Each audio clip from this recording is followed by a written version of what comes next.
Evet, görmediğimiz bir tane daha var. Bu da eşinden beraber.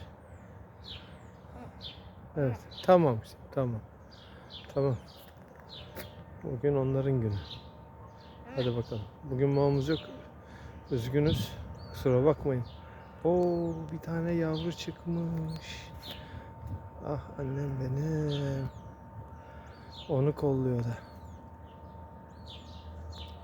Hadi bakalım, bir tane yavru çıkmış.